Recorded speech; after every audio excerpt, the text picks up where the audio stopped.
let's do a few petty cash transactions. Now, petty cash is a specialized type of cash account. You may be familiar with petty cash, you may not, but most businesses keep, if they want to keep petty cash, you don't have to, but they keep petty cash on hand for purchases that are either smaller in value, or they just don't want to write a check for it, or maybe they're more frequent. Maybe they like to just go to the post office and buy stamps with cash, or maybe the office likes to get donuts once a week and they just like to have cash to do that. For whatever reason that you have petty cash, it should still be, again, safeguarded. Everyone should not have access to the petty cash box or wherever the petty cash is located. Okay, you should have one petty cash custodian. They're in charge of it. They're the one who has sole access and rights to the petty cash. Okay. Regardless, though, let's say that you don't have petty cash fund and you say, hey, I think that's something good we want to do for the business. It's useful. Let's establish a petty cash fund. So you go get a check and you write out a check to cash. Okay. Well, on the accounting side of that, we have to make an entry. Well, we know cash is involved. We're going to write out a check to cash. And let's say that we established a fund of, $50. All right. So when we write the check, we credit cash for $50. And we're going to debit petty cash to establish the fund. Petty cash is an asset. It's a type of cash account. So now we've established the fund. We've got a lockbox maybe, and we've got $50 in it. We've got one person that's in charge of it and has the key. Okay, so you come to him and say, I'm going to go to the post office and buy stamps. Can you give me some petty cash? Sure. So let's say maybe you give them a $10 bill, and when they get back, they should bring you two items. Any change that's left over, and also the receipt. And you're going to fill out a petty cash ticket to show how much was given, how much was returned, what it was for, and you're going to attach the receipt to it. Because eventually, you're going to use that cash. That's what it's there for. So let's say it's the end of the month and you go and check the petty cash box and there's only $10 left in there. So you need to replenish the fund. And we will replenish it back to the original amount. So we want to have $50 in there to start the next month.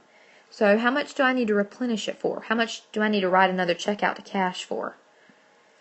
$40. Okay. So again, I'm doing this out of order a little bit.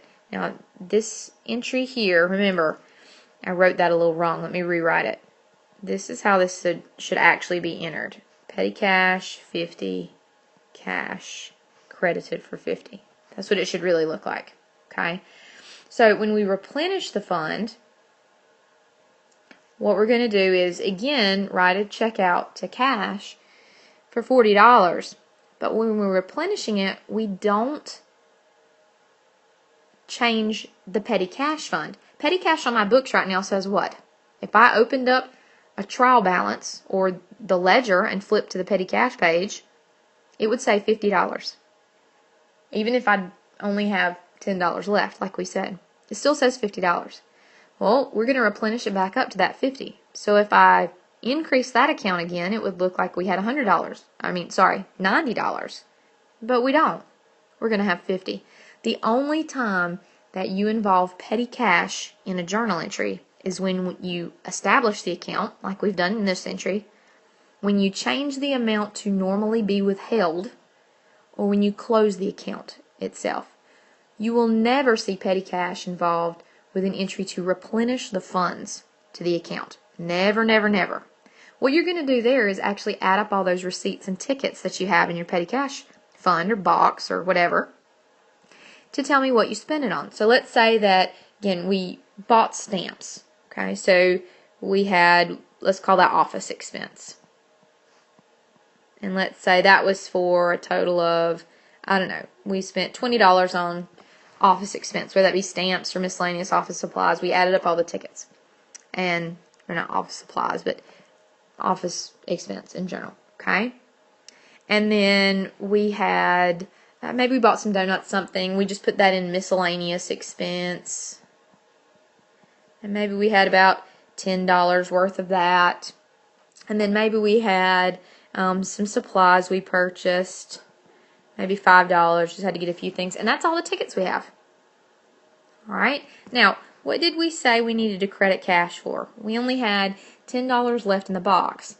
We've established the petty cash fund at $50. We want to replenish it. So we need $40 back in there. Does my journal entry balance? No. I have receipts for how much money? $35. I'm short $5. And I need a $5 debit to make this balance. That's going to go to an account called Cash, Short, and Over. If it's short, it'll be a debit. If it's over, it'll be a credit.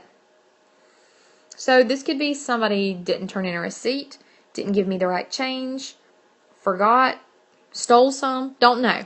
If this continues, though, with great frequency, we're probably going to want to investigate what's going on. This should happen, every now and then, but it shouldn't be prevalent. It shouldn't be large amounts either with petty cash. You've got some serious internal control issues or theft issues. So, but if you do have that discrepancy, then we use that cash short and over. Again, this can be debited or credited. Just depends on whether it's short or over. But that replenishes the fund. Okay? We do that each month. Add up the tickets, total them back. Hopefully they equal the same amount that we need to replenish it by. Alright? Now, if we wanted to change the amount, what if you said $50 is just not enough? We're spending more than that. We spend about, $70 to $80. So we want to increase the account to $80. Then we're going to involve petty cash again, because now we want the fund to be set at $80 instead of $50. So now I need to increase the amount that's withheld in the fund. So now what would happen is, when you write out that check to cash, you're also going to increase petty cash fund. So we would debit petty cash for $30. Now if you were just doing this to increase the fund, it would look like this. If you do it at the same time you're replenishing the fund, then you would have other items, like, let's say you were going to increase it to $80, so the $30 needs to go to petty cash, and let's say that you had some miscellaneous expense for the month of $10, and those are all your receipts, and you were just short that $10 this time. Then your check would be for $40 here. 10 of it's for items you had spent to show your petty cash that you had already spent and to replenish the fund to its original amount. The $30 is going to be to increase that amount to $80 total. Now what if you decide you never spend petty cash, you thought it was a good idea to establish it, but you really don't use it. You don't need to hold it. Okay?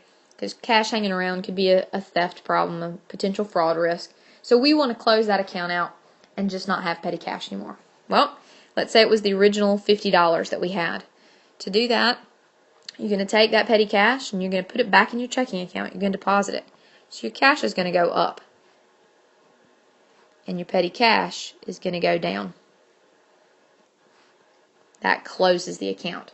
But notice, again, the only time we involve petty cash is when we're changing the amount. Either we're establishing it for the first time, we're changing the amount that's normally withheld, or we're closing the account. But when we're just replenishing the funds in the account, you do not involve an entry to petty cash at all. Okay? So please be aware of that.